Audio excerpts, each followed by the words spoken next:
ఏమి కల్పించగలను, ఏమి లేని వాడనైతిని. ఏమి కల్పించగలను, ఏమి లేని వాడనైతిని. తిరిగి నలిగిన హృదయముతో, తిరిగి నలిగిన హృదయముతో ఆర్పేతో ఆత్మార్పణను, ఆర్పేతో ఆత్మార్పణను నామలో నేత్రము తెరచి నా కఠిన హృదయమును మార్చి నామలో నేత్రము తెరచి నా కఠిన హృదయమును మార్చి. నీ సన్నిధిని నే కోరి, నీ సన్నిధిలో నే మారి, నీ సన్నిధిని నే కోరి, నీ సన్నిధిలో నే మారి. స్తుతి పాత్రగారాధితో, స్తుతి పాత్రగారాధితో యుగ యుగములు సర్వ యుగములు, యుగ యుగములు సర్వ నామలో నేత్రము తెరచి నా కఠిన హృదయమును మార్చి నామలో నేత్రము తెరచి నా కఠిన హృదయమును మార్చి. అంధకారములో నేనున్నా, అంధకారములో నేనున్నా, వెదకి నన్ను వెదకి నన్ను నామలో నేత్రము తెరచి నా కఠిన హృదయమును మార్చి నామలో నేత్రము తెరచి నా కఠిన హృదయమును మార్చి. ఈ పాటలు చూడండి ఎంత అర్థం ఉన్నదో. ఎవరైతే రక్షించబడ్డ వారు ఉన్నారో వారందరూ కూడా ఏమంటున్నారంటే, వేరైతే లోకము నుండి నీ స్వరము విని నేను చేరా, సర్వము నేను కోల్పోయినను నీ స్వరమే నాకు స్వాస్థ్యం. కాబట్టి ప్రియులారా, ఇక్కడ ప్రభు నమ్ముకున్న వారు వారి లోకంలో ఏమున్నా ఏమి లేకపోయినా ఆయన స్వరము ఆయనే వారికి స్వాస్థ్యం అనే పాడుతూ ఎంతో చక్కగా పాడుతూ వచ్చినారు. ఎన్నాళ్ళు బ్రతికినా కూడా నీకై జీవిస్తానంటున్నారు. బాధలు వచ్చినా, శోధనలు వచ్చినా, శ్రమలు వచ్చినా నన్ను ఓదార్స్తూ ఉంటున్నావు, నన్ను ఆదుకుంటూ ఉంటున్నావు. అందుకనే ప్రభువా, మరి నేను నీ కొరకే నేను జీవిస్తాను. అందుకని నీ సన్నిధిని కోరుకుంటున్నాను. నీ సన్నిధిని ఎందుకు కోరుకుంటున్నానంటే, నీ సన్నిధిలో నేను మారాలి. నేను నీ సన్నిధిలో మారిన తర్వాత నేను ఒక పాత్రగా మారి నీకు స్తుతి చెల్లించాలి అని గొప్ప అర్థంతో ఈ యొక్క పాటను రాసిన వారిగా కనబడుతున్నారు. ఒకప్పుడు ఆ వ్యక్తి మనోనేత్రాలు మూయబడ్డాయట, హృదయము కఠినమైపోయిందంట, జీవితము అంధకారం అయిపోయిందంట. అలాంటి యొక్క పరిస్థితుల్లో దేవుడు ఏం చేస్తాడంటే ఒక అద్భుతమైనటువంటి కార్యం చేసి వారిని మరి రక్షించుకొని ఈ మార్గంలోకి నడిపిస్తూ వచ్చాడు. కాబట్టి ప్రియులారా, ఈ సత్యాన్ని మనం గమనించుకొని గ్రహించుకొని మరి మనం కూడా అలాగా ప్రభు కొరకై జీవిస్తాము. ప్రార్థన చేసుకుందాం. వాక్యాన్ని ధ్యానించే ముందు ప్రార్థన చేసుకొని వాక్యం ధ్యానించుకుందాం. ప్రేమల మా పరలోక తండ్రి, నమ్మకమైన మా దైవానికి కొంత స్తోత్రాలు చెల్లించుకుంటున్నాం. ఈ యొక్క సమయంలో మా ప్రియులు జీవనాన్ని బట్టి, పావులని బట్టి, వారి కుటుంబాలను బట్టి, వారి బిడ్డలను బట్టి, వారి బంధువులను బట్టి మీకు కొంత స్తోత్రాలు. సంగమగా కూడా కొంతమంది రాగలిగిన దాన్ని బట్టి మీకు కొంతమంది స్తోత్రాలు. ఇంకా రహస్య వారు ఉన్నారు, వారిని కూడా నడిపించమని ప్రార్థన చేస్తుంటున్నాం. వచ్చిన ఏ ఒక్కరు కూడా ఖాళీగా వెళ్లకుండా వారి వారి భాగాలు వారి పొందుట్లో సహాయపడమని ప్రార్థన చేస్తుంటున్నాను. ప్రేమల మా పొడవ తండ్రి, జిగల మా దేవ, నమ్మకమైన మా ప్రభావ నీకు వందనాలు స్తోత్రాలు చెల్లించుకుంటున్నాను. మీ వాక్యాన్ని ధ్యానించబోతుండగా మీ దాసుని మీరు దర్శించండి, మీ ఆత్మతో అభిషేకించండి, మీ శక్తిని పరిపూర్ణం చేయండి. వచ్చిన వారు ఖాళీగా వెళ్లకుండా సత్యాన్ని తెలుసుకోవడానికి సహాయం చేయమని వేడుకుంటూ, నేను మై తగ్గించుకుంటూ మీ వైపు చూస్తూ యేసు నామమున స్తుతించి ప్రార్థించి కనపరిచి వేడుకుంటున్నాము తండ్రి. ఆమేన్.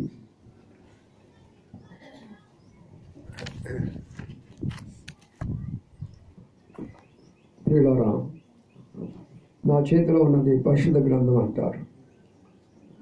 ఇది పరిశుద్ధ గ్రంథము. పరిశుద్ధ గ్రంథము ఎందుకు దీని పరిశుద్ధ గ్రంథము అంటే, ఈ గ్రంథాన్ని ఎంతమంది అయితే చదువుతారో, ఈ గ్రంథాన్ని ఎంతమంది అయితే అనుసరిస్తారో వారి జీవితాలు పరిశుద్ధముగా చేయబడ్డాయి. అందులో నేను ఒకడిని. అందుకనే సొంత సాక్ష్యంతో చెప్పాలా. ఏది చెప్పినా కూడా ఏదో కథలు చెప్పినట్లుగా అక్కడిక్కడ అది జరిగింది, ఇక్కడిక్కడ అది జరిగింది, ఏదో ఒక మరి శాస్త్రం ఇట్లా చెప్పింది, మంత్రం ఇట్లా చెప్పింది, శ్లోకం ఇట్లా చెప్పింది, పండితులు చెప్పారని కాదు చెప్పాల్సినటువంటిది. మన జీవితంలో ఏం చేశాడో దేవుడు అది వాస్తవంగా చెప్పినట్లయితే అనేకులకు అది ప్రభావితం చేస్తున్నది. అందుకని నా చేతిలో ఉన్నటువంటి గ్రంథము దీని పరిశుద్ధ గ్రంథం అంటారు. ప్రపంచంలో 3000 భాషల్లో రాయబడినటువంటి ఏకైక గ్రంథం ఇదొక్కటే. ప్రపంచంలోని 80% పీపుల్ నమ్ముతున్నటువంటి గ్రంథము ఈ గ్రంథమే.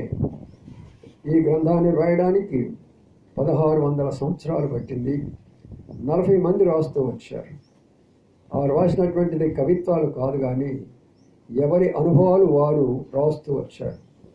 ఈ గ్రంథాన్ని రాజులు రాస్తూ వచ్చారు, పండితులు రాస్తూ వచ్చారు, సామాన్య ప్రజలు రాస్తూ వచ్చారు. అనేకమైనటువంటి అనుభవాల్లో వాళ్ళు రాస్తూ వచ్చారు. ఒక స్థలంలో రాయలేదు. ఎవరి ఏ యొక్క అనుభవంలో దేవుని పొందుతూ వచ్చారో వారి అనుభవాల ప్రకారమే ఇది రాస్తూ వచ్చారు. అందుకని ఈ గ్రంథము పరిశుద్ధ గ్రంథం. అంటే మన జీవితాలను పరిశుద్ధపరుస్తుంది, మన కుటుంబాన్ని పరిశుద్ధపరుస్తుంది, మన యొక్క సమాజాన్ని కూడా పరిశుద్ధపరుస్తున్నది. అందుకని ఆ శ్రేష్టమైన గ్రంథం. చాలామంది అనుకుంటారు ఇది క్రైస్తవ మతము, ఆయన పాస్టర్ గారు అనుకుంటారు. నేను పాస్టర్ కాదు, ఇది మతము కూడా కాదు. నేను ఒక కాలేజీ ప్రొఫెసర్ని. అయితే ప్రభు నేను దానికి రిజైన్ చేసేసి నా సత్యం చెప్పమన్నప్పుడు ఆ సత్యం చెప్పడానికి వచ్చాను. అందుకని ప్రియమైన సోదరులారా, చాలామంది అనుకుంటారు వారు క్రైస్తవులు కదా, వారు అవే చెప్పుకుంటూ ఉంటారులే అనుకుంటారు. నేను క్రైస్తవుని కూడా కాదు. మా మామయ్య గారు సిద్ధాంతి గారు, మా నాన్నగారు రామ యొక్క ఆలయానికి ఇన్ఛార్జి గారు. కాబట్టి మేమంతా అందులో ఉన్నటువంటి వారమే. సత్యాన్ని తెలుసుకున్నాం కాబట్టి వాటన్నిటిని కూడా విడిచిపెట్టేసి ఈనాడు ఈ గ్రంథాన్ని బోధించడానికి కొరకై ప్రభు నాకు ఇచ్చిన ధన్యత. ఈ యొక్క ఉద్దేశం ఏమిటంటే, ఏదో ఒక సమయాన్ని పెట్టుకొని ఏదో కొద్దిగా మన కాలక్షేపం చేసుకోవడానికి ఇక్కడ రాలా. కూర్చున్న మీరు అందరూ ఆలోచించండి. దేవుడు ఒక మాట అన్నాడు, నా కుమారుడా, నా కుమార్తెలారా, ఎక్కడ నా నామం పేరిట మీరు కూడుకుంటారో వారి మధ్యలోకి నేను ఆత్మస్వరూపిగా వస్తానని చెప్పాడు.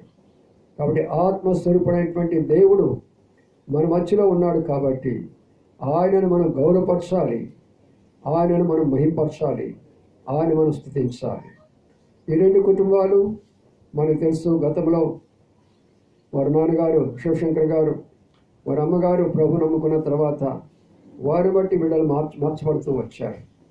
ఈ బిడ్డలు చిన్నతనం దాదాపు 10వ తరగతి నుంచి కూడా నా దగ్గర పెరిగినటువంటి వాళ్ళే. ఎన్నో విషయాలు నేర్చుకున్నారు వాళ్ళు ఆత్మీయంగా. ఈనాడు కుటుంబంలోకి అయిపోయి వారు కూడా బిడ్డలుగా ఉన్నారు. అందుకనే ఆత్మీయంగా ఎదిగిన బిడ్డలు కాబట్టి ఆత్మీయంగానే ఉండాలనే ఉద్దేశంతో మనందరూ కూడా ఆహ్వానించి, మనందరూ కూడా ప్రేమించి మనకు ఈ యొక్క కూడికను ఏర్పాటు చేయబడుతూ వచ్చింది. అందుకని ఈ గ్రంథంలో కొన్ని విషయాలు మనం ఈరోజు చదవబోతుంటున్నాము. వీటిని గురించి చెప్పబోతున్నాను. కొన్ని నిమిషాలు ఓపికతో శ్రద్ధగా వినండి. ఆ తర్వాత మన యొక్క కూడిక ముగించుకుందాం. మొట్టమొదటిగా చూసుకుందాం కీర్తనలు 103 అధ్యాయం.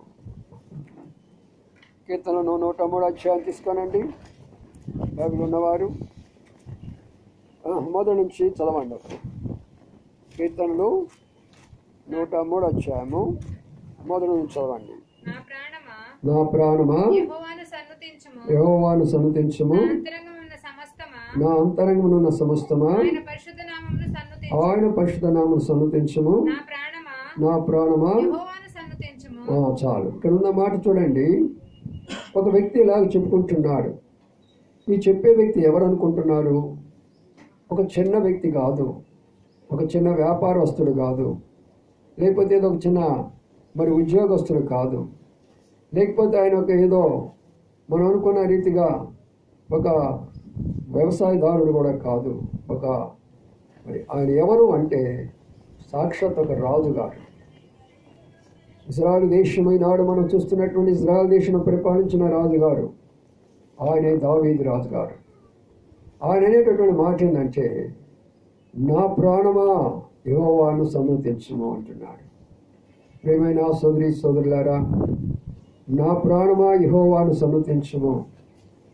ఆయన ప్రాణంతో ఆ మాట చెప్తుంటున్నాడు. ఎందుకైనా మాటతో చెప్తూ వచ్చినాడు? ఎందుకంటే ఆయన ప్రాణాన్ని దేవుడు కాపాడుతూ వచ్చాడు. ఆయన ప్రాణాన్ని దేవుడు కాపాడుతూ వచ్చాడు. మనిషి యొక్క ప్రాణాన్ని గురించి ఈ గ్రంథము అనేక విధాలుగా చెప్తూ వచ్చింది. మానవుని యొక్క ప్రాణం ఎలాంటిది అంటే ఒక గడ్డి పువ్వు లాంటిది. గడ్డి పువ్వు ఎలాగుంటుందో తెలిసిన? ఉదయకాలం పచ్చగా ఉంటుంది, మళ్ళీ సాయంకాలానికి ఏమైపోతుంది? వాడిపోతుంది. ఏమైనా సోదరి సోదరులారా, మనం చాలా పచ్చదంగా ఉంటాం. డబ్బు మన దగ్గర ఉన్నప్పుడు పచ్చగా కనబడుతూ వస్తాము. మన దగ్గర ఉన్నటువంటి ఆస్తులు ఉన్నప్పుడు పచ్చగా కనబడుతూ వస్తాము. బంధువులు ఉన్నప్పుడు పచ్చగా కనబడుతూ వస్తాము. ఆరోగ్యం ఉన్నప్పుడు పచ్చగా కనబడుతూ వస్తాము. అది పోయిన తర్వాత వాడిపోతాము. అందుకనే మానవుని యొక్క జీవితం ఎలాంటిది అంటే గడ్డి పడక లాంటిది. ఆ గడ్డి పడక లాంటి యొక్క ప్రాణాన్ని దేవుడు ఈ సంవత్సరం అంతా కాపాడుతూ వచ్చాడు. ఈ 12 మాసాలైన కాపాడుతూ వచ్చాడు. అందుకనే ఆ మాటలో రాబడిన మాట ఏందనక నా ప్రాణమా యెహోవాను సన్నుతించుము అనే మాట రాయబడుతూ వచ్చింది. ఇంకొక ఆయన రాస్తున్నాడు, మానవుని యొక్క ప్రాణము ఎలాంటిది అంటే మనం గమనించినట్లయితే నీటి బుడగ లాంటిది అంటారు. నీటి బుడగ ఎలాగుంటుందో తెలిసినా చాలా అందంగా కనబడుతుంది, చాలా సౌందర్యంగా కనబడుతుంది. నీటి మీద తేలుతూ ఉంటుంది, చూసేదానికి ఆకర్షణగా ఉంటుంది. ఎప్పుడు పగిలిపోతుందో అది తెలియదు. అది మానవుని యొక్క జీవితం.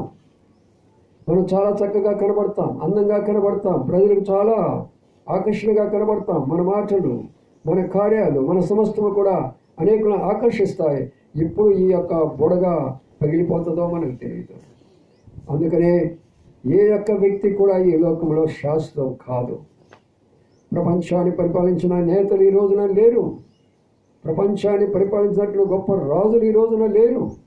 ప్రపంచంలో మేమే శాస్త్రవేత్తలు అనుకున్న వారు ఈ రోజున లేరు. ప్రపంచంలో మేమే నాయకులు అనుకున్న వారు ఈ రోజున లేరు. ప్రపంచంలో మేమే జ్ఞానవంతులు అనుకున్న పండితులు ఈ రోజున లేరు. ఎవరు కూడా అతీతము కాదు. అందుకనే ఈయన ఒక గొప్ప రాజు అయ్యిండు. ఒక మాట ఏం చెప్తున్నాడంటే నా ప్రాణమా ఇంతవరకు నన్ను బ్రతికించావు కాబట్టి ఇప్పుడు ఏం చేయాలా? యెహోవాను స్తుతించాలా. ఎవరండి యెహోవా? అందుకని అక్కడ ప్రక్కనే రాయబడ్డాడు. ఏమన్నారంటే ఆయన పరిశుద్ధ నామమును సన్నుతించమన్నాడు.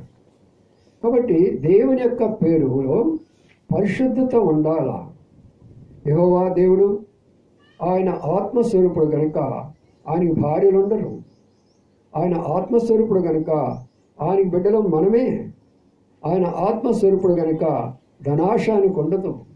ఆయన ఆత్మస్వరూపుడు కనుక సింహాసనాలు ఆయనకు ఉండవు. ఆయన ఆత్మస్వరూపుడు కనుక యుద్ధాలు ఆయన ఉండవు. అందుకనే యెహోవా దేవునికి మిగతా దేవుడికి ఉన్న గొప్ప తేడా ఏమిటి అంటే ఈయన పరిశుద్ధ దేవుడని ఎందుకు చెప్పుకోగలిగినాడు అంటే ఇతరుల కంటే కూడా ఒక ప్రత్యేకమైనటువంటి యొక్క జీవితం అనేది ఇక్కడ కనబడుతూ వచ్చినది. అందుకనే ప్రియమైన నా సోదరి సోదరులారా, యెహోవాను స్తుతించము. ఈ యొక్క కుటుంబము యెహోవాను స్తుతించడానికి వచ్చింది. ఎందుకు స్తుతించడానికి వచ్చింది? ఎలాంటి వాడిని తీసుకోవడానికి వచ్చింది? పరిశుద్ధుడిని. దేవుడు అనడానికి కొన్ని ప్రత్యేకమైన లక్షణాలు ఉన్నాయి పరిశుద్ధ గ్రంథంలో. మొట్టమొదటిగా ఒక దేవుడు అనుకోవడానికి ఆయన శక్తి స్వరూపుడై ఉండాలి. కాబట్టి మనం చూస్తున్నటువంటి ఈ ప్రపంచం అంతా కూడా పైన ఆకాశము, క్రింద భూమి, నక్షత్రాలు, సూర్యుడు, చంద్రుడు, పశువులు, పక్షులు, సమస్తమైనవి అన్నీ కూడా ఎవరు చేశారో అని కానీ మనం గమనించినట్లయితే, నా ప్రియమైన సోదరి సోదరుడా, పరిశుద్ధ గ్రంథంలో ఉన్నవి. ఏ రోజున ఏది చేశారో అది ఇందులో రాయబడింది. ఏ రోజున మనుషులు చేశారో ఇందులో రాయబడ్డది. ఏ రోజున నక్షత్రాలు వచ్చినాయో ఇందులో రాయబడ్డాయి. ఏ రోజున మరి సూర్యుడు చంద్రుడు చేశారో ఇందులో రాయబడ్డాయి. ఏ రోజున పక్షులు సృష్టించబడ్డాయో ఇందులో రాయబడ్డాయి. నేను అనేకమైన గ్రంథాలు చదివాను, వేదాలు చదివాను, ఉపనిషత్తులు చదివాను, రామాయణం చదివాను, పురాణాలు చదివాను, ఎన్నో గ్రంథాలు చదివాను. కానీ అంత స్పష్టంగా ఏ గ్రంథంలో కూడా రాయబడలేదు. అందుకనే ప్రియమైన నా సోదరి సోదరులారా, అక్కడ కూర్చున్నటువంటి మీరు ఆ ప్రాణాన్ని మనకు దేవుడు ఇస్తున్నాడు. కాబట్టి ఆ ప్రాణాన్ని బట్టి ఆయన ఏమంటాడంటే, ఆయన పరిశుద్ధమైనటువంటి నామాన్ని స్తుతించాలా. ఏ నామం అంటే ఆ నామం కాదు ప్రియులారా. ఏ నామం అయితే అరిషడ్ వర్గాలైనటువంటి కామ, క్రోధ, లోభ, మోహ, మదమాత్సర్యాలను జయించినారో ఆ నామాన్ని మనం ఏం చేయాలంటే ప్రణుతించాలా, స్తుతించాలా, మహిమపరచాలా, ఘనపరచాలా. అందుకనే ఉదయకాల సమయంలో ఈ కుటుంబము ఆయనను ఘనపరచాలని ఉద్దేశంతో రెండు కుటుంబాలు కలుసుకొని ఈ కృతజ్ఞత కూడిక ఏర్పాటు చేసుకున్న వారిగా కనబడుతుంటున్నాం. చూసారా ప్రియులారా? ఆ తర్వాత వచ్చిన ఏముందో చూద్దాము. ఆయన చేసిన ఉపకారములలో దేనిని మరవద్దు అంటున్నాడు. ఆయన ఎన్ని ఉపకారాలు చేశాడు. ఉపకారాలు వేరు, అపకారాలు వేరు. మనం ప్రేమించే వాళ్ళేమో మనకు ఉపకారం చేస్తారు, మనలను ద్వేషించే వాళ్ళు మనకు అపకారం చేస్తారు. బాగా అర్థం చేసుకునే విషయాలు. మీరు టీవీలో వార్తలు వింటారు, ఫోన్లో వార్తలు వింటారు, రకరకాల వార్తలు అంటారు. కానీ ఈ వార్తలు ఇప్పుడు మీరు వినరు. వినడానికి దేవుడు మీకు అవకాశం కూడా ఇప్పుడు ఇచ్చాడు. అవకాశాన్ని ఉపయోగించుకోనండి. ఆయన ఎన్ని ఉపకారాలు నీకు చేసిన ఒక్కసారి అర్థం చేసుకోనండి. ఆయన అపకారాలు ఇప్పుడు కూడా చేయడు, కానీ ఉపకారాలు చేసే వ్యక్తిగా కనబడుతూ వచ్చారు. అందుకనే ఉపకారము, అపకారము. ఏమిటి ఉపకారాలు చేశాడు ఈ సంవత్సరం అంతా అని అడిగితే, అటు బాబు విశ్వంతునితో చెప్పగలడు, అమ్మ జీవనితో చెప్పగలదు, అట్లు పావుని కూడా చెప్పగలదు. వాళ్ళు చేసినటువంటి ఉపకారాలు బట్టి అలాగా నేను చెప్పగలను, ఇక్కడ ఉన్నటువంటి కొంతమంది సహోదరులు కూడా చెప్పగలరు. కాబట్టి ఇప్పుడు మనం ఏం చేయాలంటే ఆయనకు కృతజ్ఞతాస్తుతి కోరుకుంటాడు. ఆయన కృతజ్ఞతాస్తుతి అంటే చాలామంది, అయ్యా మీరు వచ్చేటప్పుడు కొబ్బరికాయలు తీసుకోనండి, జాంకాయలు తీసుకోనండి, శ్రేష్టమైనటువంటి అరటి పండ్లు తీసుకోనండి, నెయ్యి తీసుకోనండి అవి అడగడం ఈ యొక్క ప్రభువు. ఏమి లేదు, నేను చేసిన ఉపకారాలు బట్టి నీ నోటితోటి నన్ను ఘనపరచు, థ్యాంక్స్ చెప్పు చాలు, కృతజ్ఞుడై ఉండి ఒక మాట చెప్పు చాలు, అది చాలు నాకు అంటున్నాడు. అందుకని ప్రియులారా, మిగతా దేవుడికి ఈ దేవుడికి ఉన్నటువంటి ప్రత్యేకమైన తేడా ఏంటంటే, మిగతా దేవుళ్ళు అనేకమైన కోరుకుంటారు, అది తీసుకోండిరా, ఇది తీసుకోండిరా, ఎన్నో రకాలైనటువంటివి వాళ్ళు కోరుకుంటారు. కానీ మన దేవుడు అది కోరుకోడు. కుమారుడా, నీ హృదయం నాకు ఇచ్చేసాయి, ఆ హృదయంలో నీ శాంతి సమాధానం నేను ఇస్తానని చెప్పాడు. కాబట్టి ఇక్కడ కూర్చున్న మనమందరం కూడా ఆ దేవుడు పరిశుద్ధ దేవుడు, ప్రపంచానికి ఒకే దేవుడు, ఆయన పరిశుద్ధ దేవుడు. అందుకనే ఆయన మన హృదయంలోకి వస్తే ఆయన మనకు ఉపకారాలు చేస్తాడు, కానీ అపకారాలు చేయడు. కొంతకాలం క్రితం ఇద్దరు స్నేహితులు ఉన్నారు. ఇద్దరు కూడా స్నేహితులు. ఒకతను పేద, ఒకతను ధనవంతుడు. ఈ పేద వ్యక్తికి ఇద్దరు కూడా ఏ ఉద్యోగాలు లేవు పాపం. ఏం చేయాలి ఇప్పుడు? వాళ్ళు బ్రతుకుదరి కొరకు ఏదో ఒకటి చేసుకోవాలి కదా. అందుకనే ధనవంతులు ఏం చేశాడంటే ఒక స్థలాన్ని కొన్నాడు, అక్కడ ఒక మంచి వ్యాపారాన్ని పెట్టేశాడు. మరి మంచి హోటల్ లాంటిది పెట్టాడు, బాగా పైన బోర్డు పెట్టాడు. జనాలందరికీ కూడా ఫలానా దగ్గర హోటల్ అని చెప్పేసి వాళ్ళందరినీ ఆకర్షించడానికి కొరకై ప్రయత్నాలు చేస్తూ వచ్చాడు. తన దగ్గరే ఇంకొక స్నేహితుడు ఉన్నాడు. ప్రక్కనే తను పేదవాడు కాబట్టి ఒక చిన్న బల్ల ఒకటి పెట్టుకొని, బయట కుర్చీలు ఒకటి పెట్టుకొని ఆడ ఇడ్లీ దోశ వేసుకోవడం మొదలుపెట్టాడు. మరి అనేకులు ఈ హోటల్ దగ్గర రావటంలా అక్కడికి పోతుంటున్నారు. అందరికి ఆశ్చర్యమైపోతుంది. వచ్చిన వాళ్ళందరూ కూడా పేదవాడి దగ్గర పోతున్నారే, ఇంత పెద్ద హోటల్ అయిన ఇక్కడికి ఎందుకు రావటం లేదు అనుకుంటున్నారు. కారణం ఏంటంటే ఆయన ఇచ్చేటటువంటివి శ్రేష్టమైనవి ఇస్తాడు, తక్కువ ధరలో ఇస్తాడు.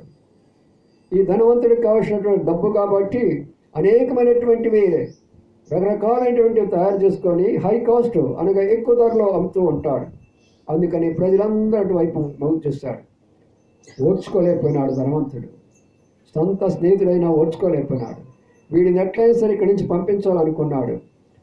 రకరకాలుగా ఇబ్బంది పెట్టడం మొదలుపెట్టేశాడు. ఎన్నో శ్రమలు పెట్టాడు, ఎన్నో ఇబ్బందులు పెట్టాడు. దుకాణం క్లోజ్ చేయాలని చెప్పాడు. ఆఖరికి తన శక్తిని ఉపయోగించి తన దుకాణాన్ని బంద్ చేసేసాడు.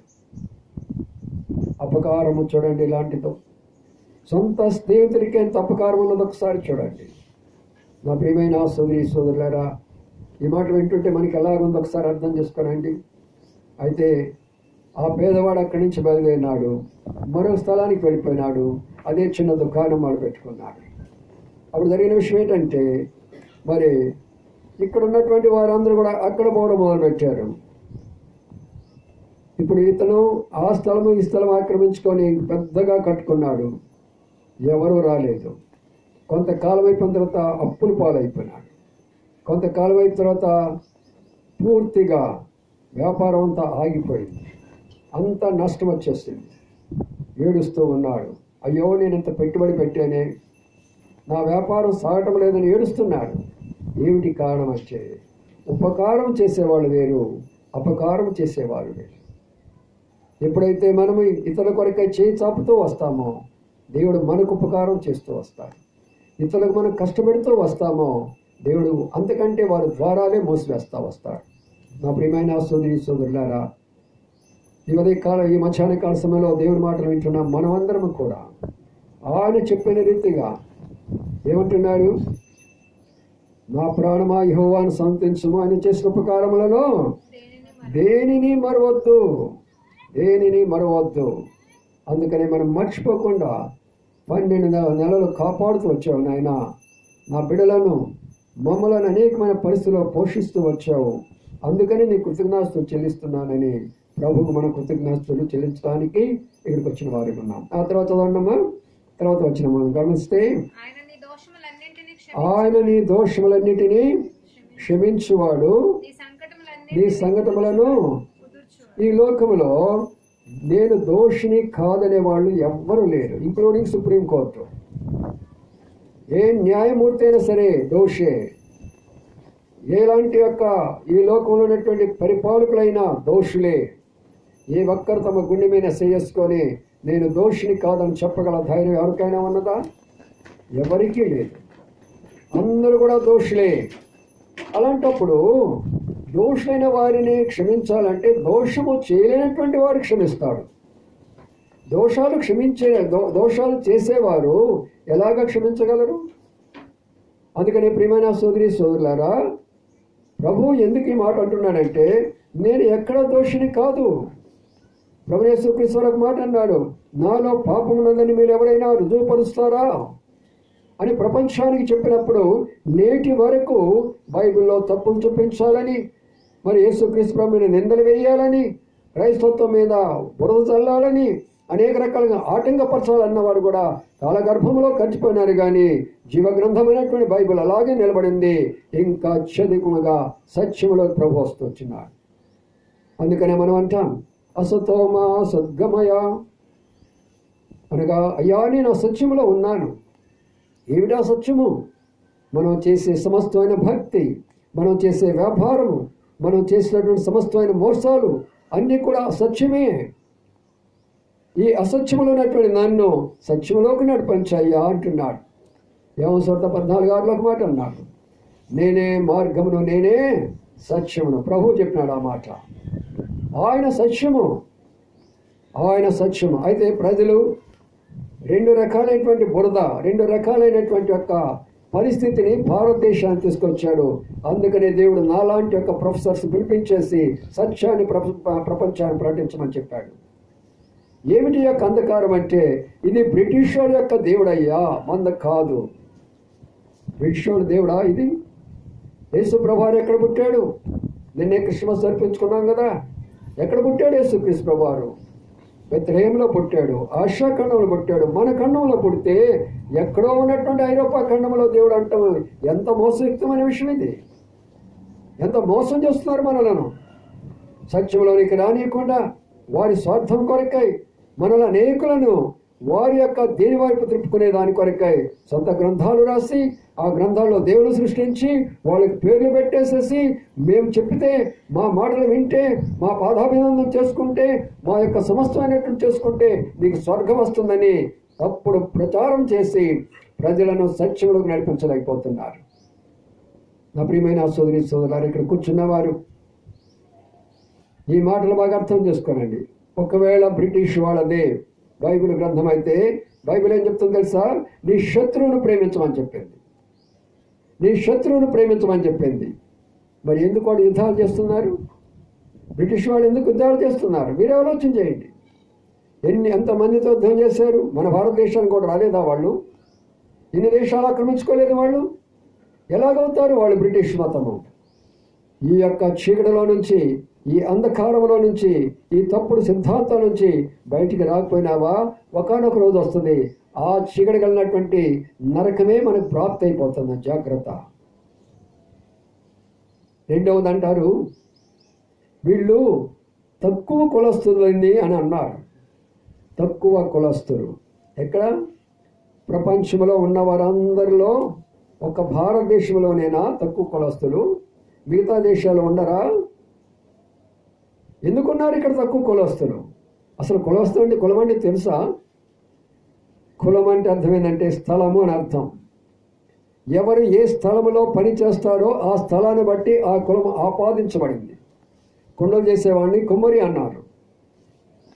ఆ తర్వాత వడ్రంగి పని చేసేవాళ్ళని మరి వాడిని వడ్రంగులు అని అన్నారు. ఆ రీతిగా ఎవరు ఏ పని చేస్తారో ఆ పనిని బట్టి అన్నారు. అంతేకాని ఆ కులం అనేది కాదు. వ్యాపారం చేసే వాళ్ళని వైశ్యులు అన్నారు. మరి ఈనాడు విశ్వంతో కూడా వ్యాపారం చేస్తున్నాడు. మరి వైశ్యుడేనా? ఏమయ్యా? ఎందుకని అంటున్నారు? రాజులు పరిపాలిస్తారన్నారు. ఈరోజు ఎవరు పరిపాలిస్తున్నారు? ఎవరండి ప్రెసిడెంట్ ఆఫ్ ఇండియా? ఎవరండి? ముర్మా ఎవరా? ఎస్టీ. మీకు తెలియదేమో బహుశా. షెడ్యూల్డ్ ట్రైబ్ ఆమె ఇప్పుడు భారతదేశానికి ఎవరు రాష్ట్రపతి అయ్యారు. ఎంత మోసమో చూడండి.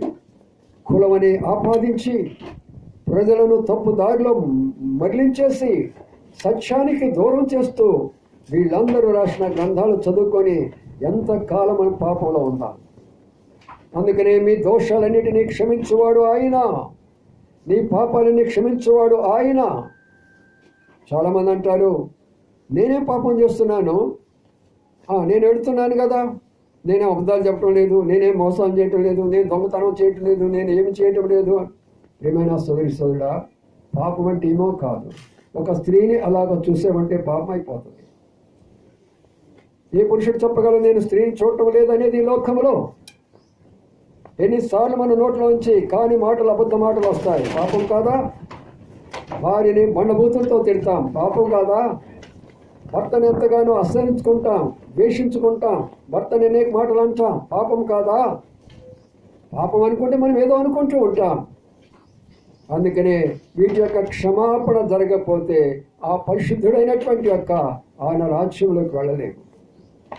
అందుకనే ఆయన శ్లోకంలో ఉన్న 2వ మాట చెప్తున్నాను, తమసోమా జ్యోతిర్గమయ అన్నాడు. అంటే దాని అర్థం ఏంటి? నేను ఒక చీకటిలో బంధించబడ్డాను, ఆ చీకటిలోంచి నన్ను వెలుగులోకి నడిపించయ్యా అన్నాడు. యోహాను సువార్త మరి 8:12 ప్రభు ఒక మాట అన్నాడు, నేను లోకానికి వెలుగని అన్నాడు. నేను ఒక మతం అని చెప్పుకోవాలా, నేను క్రైస్తవులకు దేవుడు అని చెప్పుకోవాలా, నేను పలానా వాళ్ళకి దేవుడు అని చెప్పుకోవాలా? ఆయన చెప్పినటువంటి మాట ఏంటంటే నేను లోకానికి వెలుగని అన్నాడు. ఎందుకన్నాడు ఆ మాట? మనలో ఒక చీకటి ఉంటుంది. ఏమిటా చీకటి? శైతానుడు చీకటి పుట్టించేశాడు. మన హృదయంలో అసూయ, పగ, ద్వేషము, ఈర్ష, కోపము, ప్రేమించలేనటువంటి స్థితిని మన హృదయాల్లో ఉంచుకుంటాం. అందుకనే ప్రియమైనటువంటి సహోదర సహోదరులారా, మానవులందరినీ ప్రేమించగలిగిన వాడే దేవుడు, కానీ కొంతమందినే ప్రేమించేవాడు దేవుడు కాదు. ఎందుకంటే మానవులందరూ ఆయన సృష్టి. ఒక సూర్యరశ్మి అందరికి సమానమైనప్పుడు, ఒక వర్షం అందరికీ సమానమైనప్పుడు, ఒక ఆకాశం అందరికి సమానమైనప్పుడు, మరి దేవుడు అందరికి సమానం కాడా? ఒకసారి ఆలోచించేయండి మీరే. ఒకసారి ఆలోచన చేయండి మీరే. చాలామంది అనుకుంటారు, మా దేవుడు మీ దేవుడు, మా దేవుడు మీ దేవుడు. చనిపోయేటప్పుడు నీ దేవుడు నిన్ను తీసుకుని వెళ్తాడా? ఈ దేవుడు తీసుకుని వెళ్తాడా? చనిపోయినారు. ఎక్కడికి వెళుతున్నారు? వారు చేసిన కర్మఫలాన్ని బట్టి. అదే కర్మ సిద్ధాంతం అని మన వాళ్ళు చెప్తా ఉంటారు. పాపదవశ్యం నరక ప్రయాతి అని అన్నారు. పాపం చేసిన ప్రతి ఒక్కడు కూడా నరకానికి వెళ్లాల్సిందే. కాబట్టి ప్రియమైనటువంటి నా సోదరి సోదరులారా, ఎవరైనా సరే పాపము చేసిన ప్రతి వ్యక్తి లోకములో ఏ దేవుడు కూడా నిన్ను క్షమించలేడు, నిన్ను నరకానికి పంపించాడు. అందుకని మన వాళ్ళు ఏమన్నారు? దుష్ట శిక్షణ శిష్ట రక్షణ అని అన్నాడు. దుష్టులను శిక్షిస్తూ పోండి. ఎవరండి దుష్టులు? ఎవరు దుష్టులు? దుష్ట కార్యాలు చేసేవాళ్ళు అందరూ దుష్టులే. ఈ భూమిని సర్వ మానవులారా, మీకు కావలసినంత భూమి తీసుకొని ఇళ్ళు కట్టుకోండి, మీకు కావలసినంత స్థలం తీసుకొని పొలం కట్టుకొని హాయిగా చక్కగా పంట పండించుకొని అందరు సుఖజీవంతో ఉండాలంటే ఎవరండి? నాకు 10 ఎకరాలు ఉన్నాయి, నాకు 50 ఎకరాలు ఉన్నాయి, నాకు 1000 కోట్లు ఉన్నాయి, నేను ప్రపంచంలోనే. ఎంత దుష్టుడండి! ఇతరులకు రావాల్సినటువంటి యొక్క భూమి అంతా కూడా నువ్వు తీసేసుకొని నీ తెలివితేటలు ఉపయోగించుకొని ఇతరులంతా కూడా దోచుకుంటూ, ఇలాంటి వాళ్ళు శిష్టులంట, మనలాంటి వాళ్ళు దుష్టులంట. ఇంత అంధకారంలో ఉన్నారు. అందుకనే తమసోమ జ్యోతిర్గమయ, నేనున్నది ఒక చీకటిలో ఉన్నాను. పోనీ ఇదంతా సంపాదించుకున్నాడు, చనిపోతే ఏమైపోతాడు? వెళ్ళేటప్పుడు కనీసం ఒక మట్టి పిల్ల కూడా తీసుకొని వెళ్ళిపోతాడా? తన పంటలో ఉన్నటువంటి ఒక చిన్న పండును తీసుకొని వెళ్ళగలడా? తన ఇంటిలో ఉన్నటువంటి ఒక చిన్న వస్తువును తీసుకొని వెళ్ళగలడా? వెళ్ళలేడు. అందుకని ప్రియమైన సోదరి సోదరులారా, ప్రాణంతో చెప్తుంటున్నాడు ఆయన. ఎందుకు చెప్తున్నాడంటే, అయ్యా నా పాపాలు క్షమించావు, నా చీకటిని తొలగించావు, అందుకనే నీకు స్తుతులు స్తోత్రాలని ఆయన చెప్తుంటున్నాడు. ఇంకొక మాట చెప్తున్నాడు. ఆ మాట చూద్దామండి. లూకాసు వార్తలో ఆ మాటను మేము చూసుకుందాం. లూకాసు వార్తలో చూసినట్లయితే ఈయన ఏం చెప్తున్నాడో చూద్దాం రండి. లూకాసు వార్త చూడండి, 12వ అధ్యాయం. లూకాసు వార్త 12వ అధ్యాయము 16 నుంచి చదవండి. లూకా 12వ అధ్యాయము 16 నుండి. వారితో ఈ ఉపమానం చెప్పాడు. ఏమండి బాగుండండి. ఒక ధనవంతుడికి ఏం పండిందంట? భూమి. ఎట్లా పండిందంట? సమృద్ధిగా పండింది. తర్వాత నా పంటను సమకూర్చుకుంటకు స్థలము చాలదు, నేనేం చేస్తాను? ఆలోచించుకొని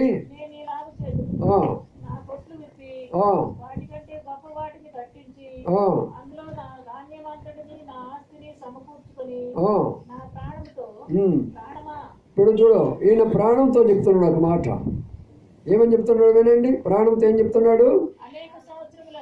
అనేక సంవత్సరాలకు విస్తారమైన ఆస్తి మీకు సమకూర్చబడినది.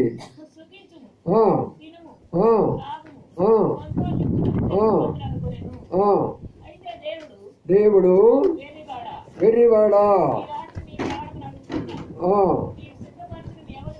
చాలు చూడండి ప్రియులారా, ఒక ఆయనేమో ప్రాణంతో దేవుని స్తుతిస్తుంటున్నాడు. ఈయన ప్రాణంతో ఏం చేస్తున్నాడంట? నేను కష్టపడి ఏం చేశానంట? సమకూర్చుకుంటున్నాడు. ప్రియమైనటువంటి స్నేహితులారా, సోదరులారా, సోదరులారా, ఇక్కడ కూర్చున్న మీరందరూ కూడా శ్రేష్టమైన మాటలు వినండి. శ్రేష్టమైన మాటలు వినండి. ప్రాణాన్ని సమకూర్చుకుంటున్నారు. ప్రాణం కొరకై లోకాన్ని సమకూర్చుకుంటున్నారు. ఆస్తులను సమకూర్చుకుంటున్నాడు. భూమిని సమకూర్చుకున్నాడు. పంటలను పండిస్తుంటున్నాడు. ఎంత సమృద్ధి ఉంది! ఎంత సమృద్ధి అంటే అనేక సంవత్సరాలకు. అర్థమవుతుందా మాటలు? అర్థం చేసుకోండి బాగా. ఇక్కడ కూర్చున్న మీరందరూ కూడా వెళ్ళి భర్తలతో చెప్పుకోండి ఈ విషయాలు. అనేక సంవత్సరాలు సరిపోయినంత సంపాదించాడంట ఈ వ్యక్తి. అంతటితో చాలక స్థలము చాలదు నాకు, ఏం చేయాలి ఇప్పుడు, నేను ఏం చేయాలా? కోట్లు కట్టుకుంటాను నేను. ఇప్పుడు బిల్డింగ్ల మీద బిల్డింగ్లు కట్టుకుంటాను. ఒకటి నాకు చాలటం లేదు, ఇంకో బిల్డింగ్ కట్టుకుంటాను. ఆ బిల్డింగ్ తాగటం లేదు, ఇంకో బిల్డింగ్ కట్టుకుంటాను. ఆ బిల్డింగ్ తాగటం లేదు, ఇంకో బిల్డింగ్ కట్టుకుంటాను. ఇలాగా ప్రియమైన సోదరి సోదరులారా, ఎంతోమంది నాడు వాళ్ళ ప్రాణాలన్నీ కూడా లోకం కొరకే వాళ్ళు ఉపయోగించుకుంటున్నారు. వారి లోకాన్ని అనుభవించాలని కోరుకుంటుంటున్నారు. వారికి లోకమే శాశ్వతంగా కనబడుతుంటున్నది. అందుకని వారు ఏమంటున్నారంటే ప్రాణంతో చెప్పుకుంటున్నారు. ఒక ఆయనేమో రాజుగా ఉండి దేవుని స్తుతిస్తుంటే ఆ ప్రాణము, ఇప్పుడు ఈయన ఈ ప్రాణంతో ఏం చెప్తున్నాడు? ఈ ప్రాణంతో ఏం చెప్తున్నాడు? ఒకసారి ఆలోచన చేయండి. ప్రాణమా, తినుము, త్రాగుము, సంతోషించు. అందుకని ఇప్పుడు గవర్నమెంట్ వాళ్ళు త్రాగేదాన్ని కూడా అందుబాటులో తీసుకొచ్చారంట. ఏంటి రేట్లు? ఇంతకుముందు కాస్ట్లీ, ఇప్పుడు తక్కువైపోయింది. తాగండి బాగా. శైతానుడు అందరికి కూడా, మరి పరిపాలకుల ద్వారా కూడా మనకి శైతానే. తినము, త్రాగము, సుఖించు. ఈ రోజున ప్రతి ఒక్కడి యొక్క మనస్తత్వాలు ఏంటంటే తినాలా, త్రాగాలా, సుఖించాలా. అయితే దేవుడు ఏమంటున్నాడు అక్కడ? ఒరే వెరివాడా, దేవుని యొక్క దృష్టిలో ఈ లోకమే నాదనుకునేవాళ్ళు దేవుని దృష్టిలో వెరివాళ్ళు. ఎందుకు వెరివాడు అంటాడు? నువ్వు చనిపోతే నువ్వు ఎక్కడ పోతావో నీకు తెలియదు. నువ్వు సంపాదించిన ఆస్తి ఏమైందో నీకు తెలియదు. నువ్వు సంపాదించినటువంటి యొక్క రకరకాలైనటువంటి డబ్బు, ధనమంతా తెలియదు. ఎంత వెరివాళ్ళం అయిపోతున్నామండి, ఎంత పిచ్చివాళ్ళం అయిపోతున్నాం. చూస్తున్నాం కదా. మన భారతదేశంలో కోటీశ్వరుడు ఎవరు తెలుసా మీకు? ఎవరు మన భారతదేశంలో కోటీశ్వరుడు? అంబానీ, అదానీ అంబానీ కదా. మేము నాగపూర్లో ఉన్నప్పుడు గ్యాస్ అంతరా అంటే హెచ్పి గ్యాస్ 150 రూపాయలు, 140 రూపాయలు. మహారాష్ట్ర నుంచి ఇక్కడికి వచ్చిన తర్వాత గ్యాస్ అంత అంటే 1000 రూపాయల పైన అంటున్నారు. ఎందుకు? సంపాదిస్తున్నాడు, కోట్లు సంపాదిస్తున్నాడు. వాళ్ళ కుమారుడు చెప్పిన సాక్ష్యం ఏంటి? మా నాన్నగారు కోట్లు సంపాదించాడు కానీ నాకు ఆరోగ్యమే బాగుండదు. కనీసం ఏసీలో కూడా నేను ఉండలేను. నా జీవితం అంతా కూడా దుఃఖ సాగరమే. ఎందుకు? ఈ లోకంలో అందరికంటే గొప్పవాళ్ళు ఎవరంటే మనశ్శాంతి కలిగిన వారు. ఈ లోకంలో ధనవంతులు ఎవరంటే తృప్తి కలిగినటువంటి వారు. ఎవరికి తృప్తి ఉంటున్నదో, ఎవరికి మనశ్శాంతి ఉంటుందో వారే గొప్పవారు ఈ యొక్క లోకములో. కోట్లు సంపాదించుకున్న వారు కాదు. చూసారా ప్రియులారా, ఒక ఆయనంట విరామం లేకుండా సంపాదిస్తారంట. విరామం లేకుండా సంపాదించి మరి ఒక 5 అంతస్తుల అపార్ట్మెంట్ కట్టాడట. 5 అంతస్తుల అపార్ట్మెంట్ కట్టేసి కింద ఉంటే ఏడ ఇబ్బంది అని చెప్పేసి పైన ఉండేవాడట. లిఫ్ట్ వేసుకొని పైన పడుకున్నా సరే ఎవడన్నా వచ్చి తలుపు కొట్టాడంటే చాలు గడగడ భయపడేవాడంట. ఏంట్రా సంగతి అంటే లోనంత బంగారమే, లోనంత డబ్బే, ఎవరు వస్తారా నన్ను దోసుకొని పోవడానికి అని భయపడుతుండేవాడట. అయితే ఆ ఇంటి ముందే ఒక పేదవాడు, అపార్ట్మెంట్ ముందే ఒక పేదవాడు ఉండేవాడు. ఆ పేదవాడు ఏం చేస్తాడంటే వచ్చేవాళ్ళ దగ్గర అయ్యా 1 రూపాయి ఉంటే ఆ రూపాయలు తీసుకొని హాయిగా మరి కొంత డబ్బు అయిన తర్వాత హోటల్లోకి వెళ్ళి శుభ్రంగా తినేసేసి అక్కడికే వచ్చేసి ఒక చిన్న ఆయన దగ్గర ఉన్న దుప్పటి వేసుకొని పడుకొని నిద్రపోయేవాడట. అపార్ట్మెంట్ కిందే హాయిగా రాత్రి అంతా నిద్రపోయేవాడు. అయితే అపార్ట్మెంట్లో ఉన్నటువంటి ఆ ధనవంతుడికి రాత్రంతా ఉందా నిద్ర? రాత్రంతా ఉందా నిద్ర? ఈ రోజునంతే. మనం ఏమనుకుంటాం, చీఫ్ మినిస్టర్ అనడానికి నిద్ర ఏముండనే ఉండదు. గవర్నర్ అనుకుంటాం, ఆయనకి నిద్ర ఉండనే ఉండదు. ప్రధానమంత్రి అనుకుంటాం, ఆయనకి నిద్ర ఉండదు. ఏ సమయంలో ఏం జరుగుతుందో. కానీ మనము ఎక్కడ పడుకోమన్నా హాయిగా పడుకుంటాం, ఎక్కడ నిద్రపోమన్నా అక్కడ నిద్రపోతాం, ఏమి పెట్టినది తినేసేస్తాము. కానీ నా ప్రియమైన సోదరులారా, ఇక్కడ కూర్చున్న మీరు అందరూ కూడా ఆలోచించారు. నా ప్రాణముతో ఏమంటున్నాడు? తినము, త్రాగము, సుఖించు. అయితే ఇక్కడ ఏముందంటే ఒక మాట ఉంది. ఏ మాట ఉంది తెలిసిన? అయితే వెరివాడా, ఈ రాత్రి నీ ప్రాణాన్ని అడిగితే ఏం చేస్తావు నీవు? ప్రాణం ఎవరి చేతిలో ఉంటుంది తెలిసిన? అసలు మీకు తెలియదేమో. ఎవరి చేతిలో ఉండదండి. మా అమ్మాయి ఎట్లా చనిపోయింది, మా అబ్బాయి ఎట్లా చెప్పాడు, మా నాన్న ఎట్లా చనిపోయాడు, మీ అమ్మని ఎట్లా చెప్పాడు, అలాంటిది ఎవ్వరికి ఉండదు. ప్రభు అందరికీ సమయం ఇస్తాడు. శివశంకర్ బ్రదరు వాళ్ళ యొక్క భార్య ఉన్నంత కాలము ఆమె చాలా భక్తిపరురాలు. ఆమె బైబిల్ అంటే చాలా విశ్వాసం. మందిర కొరకే చాలా త్యాగాలు కూడా చేసింది. భర్త కొరకు ఎప్పుడు బాధపడుతుండేది. భర్త కొరకు ఎప్పుడు ప్రార్థన చేసుకుంటుండేది. అయ్యా మారయ్యా, అయ్యా మారయ్యా, అయ్యా మారయ్యా, ప్రభుని అంగీకరించయ్యా. ఆయన ఏమనుకునేవాడు? నేను పోలీసుని, నా దగ్గర ఆరోగ్యం ఉన్నది, నేను ఎక్కడ బండి మీద అటు తిరుగుతాను, ఇటు తిరుగుతాను, ఆ పని చేస్తాను, ఈ పని చేస్తానని ఎన్నో రకాలుగా అనుకుంటూ వచ్చాడు. అనుకోని సమయంలో ఏమైపోయినాడు? ఈ లోకాన్ని ముగించేశాడు. నా ప్రియమైన సోదరులారా, ఎందుకు ఈ విషయాలు చెప్తున్నానంటే, పురుషులకి అమితమైన గర్వము, అహం ఎక్కువ. వాళ్ళకి నేను అది సాధించగలను, ఇది సాధించగలను, అది చేయగలను, ఇది చేయగలను అనుకుంటా. నువ్వేమీ చేయలేవు. ఆయన దయ ఉంటేనే నువ్వేదైనా చేయగలవు. ఆయన కృప ఉంటేనే నువ్వేదైనా చేయగలవు. ఆయన కనికరం ఉంటేనే నువ్వేదైనా చేయగలవు. లేకపోతే ఎవ్వరు కూడా ఏమీ చేయలేరు. అందుకనే ఒక ఆయన విషయం చెప్తున్నాను, బాగా ఆలోచించండి. ఈయన ఏంటంటే బాగా సంపాదిస్తున్నాడు, కుటుంబాన్ని పోషిస్తున్నాడు. కానీ అన్ని సమస్యలే కుటుంబంలో. భర్త భార్యకి ఏమాత్రం కూడా సఖ్యత లేదు. భర్త మీద భార్యకు అనుమానం, భార్య మీద భర్తకు అనుమానం. వీడి యొక్క పరిస్థితిని బట్టి బిడ్డలంతో బాధపడుతూ ఉండేవాళ్ళు. ఇలాంటి యొక్క పరిస్థితి కూడా కుటుంబం వెళుతూ వచ్చింది. చాలా నిరాశ అయిపోయింది. భర్త అనుకున్నాడు, ఎంతకాలం నేను ఇలాగా జీవించాలా? ఎంతకాలం నాకు సమాధానం లేకుండా పోతున్నాను. నా బిడ్డలతో ఎంతకాలం బ్రతకాలి ఈ రీతిగా? సమాధానం లేకుండా సంపాదిస్తున్నాను. కానీ ఏమాత్రం కూడా నాకు తృప్తి లేదు, ఏమాత్రం నాకు ఆనందం లేదు, నా కుటుంబం నాకు సంతోషం లేదు. ప్రియమైన సోదరులారా, ఒకనొక రోజు నాకు తీర్మానం చేస్తాడట. ఏమిటా తీర్మానం తెలిసినా? ఈ జీవితం నాకొద్దు, నేను చనిపోతానని ఆత్మహత్య చేసుకోవడానికి ఒక తీర్మానం చేసుకొని ఆమెను బయట పంపించాడు. మార్కెట్ కొరకై బిడ్డలు స్కూల్ పంపించాడు. తను ఏం చేశాడంటే ఎవరు లేకుండా చూసి తలుపులు వేసుకున్నాడు. ఆ యొక్క పైన ఒక తాడు వేసుకున్నాడు. ఇక మెడకు ఉచ్చేసుకోబోతున్నాడు. ఇంత లోపల బయట తలుపు ఎవరో తడుతూ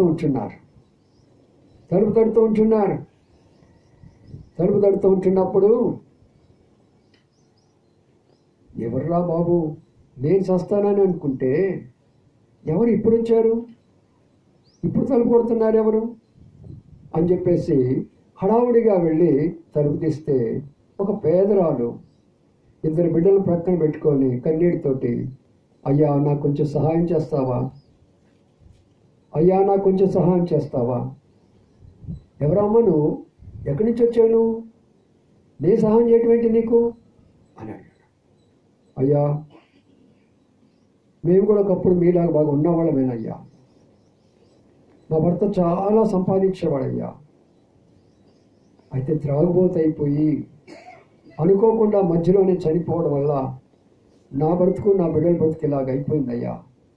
అందుకని ఏ ఆధారం లేకుండా ఈ రీతిగా ఇళ్ళ చుట్టూ తిరుగుతూ నేను భిక్ష చేయాల్సి వస్తుందయ్యా.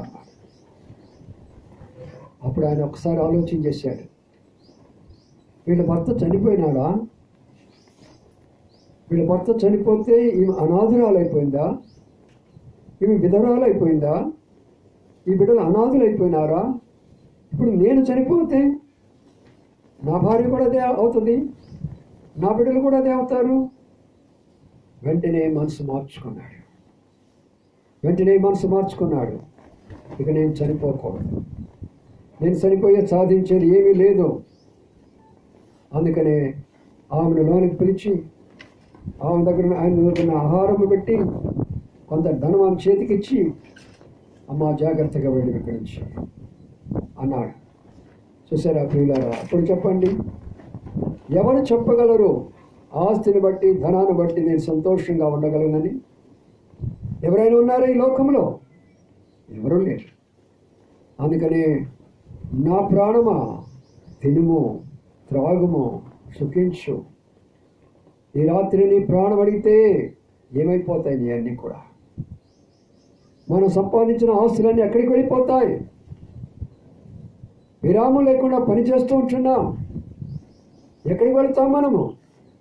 ఎప్పుడైనా ఆలోచన చేస్తాం ఆ విషయాల గురించి? ఏమైనా గ్యారెంటీ ఉందా? ప్రామిసరీ నోట్ ఏమైనా ఉందా మనకు? ఏంటది? 10 సంవత్సరాలు పడుతావు, 20 సంవత్సరాలు పడుతావు, 50 సంవత్సరాలు పడుతావు అనే గ్యారెంటీ ఉందా? చూడండి, మన విజయవాడలో వచ్చినటువంటి ఫ్లడ్స్లో ఎంతమంది చనిపోయినారు చూసారా? యవనస్తులు చనిపోయినారు, సైంటిస్టులు చనిపోయినారు, అంతేకాదు మంచి మంచి జ్ఞానం గల వాళ్ళు చనిపోయినారు. మనమెంత? అందుకనే ప్రియమైన సోదరుల ఈ భక్తులైనటువంటి మాటలు మనం అర్థం చేసుకుందాం. ప్రభువా, నా ప్రాణంతో నేను ఈ మాటలు చెప్తూ వచ్చాను. ఒకరేమో ప్రాణంతో దేవుని స్తుతిస్తూ వస్తున్నాడు, ఒకరేమో ప్రాణంతో సుఖాన్ని కోరుకుంటున్నాడు. ఇక్కడ కూర్చున్న మనము ఏది కావాలని కోరుకుంటున్నాం? రండి ఇంకొక మాట చూసుకుందాం. దావీదు కీర్తనలో ఉన్న మరో మాట చూసుకుందాము. 84వ దావీదు కీర్తన 1వ వచనం చదవండి. 84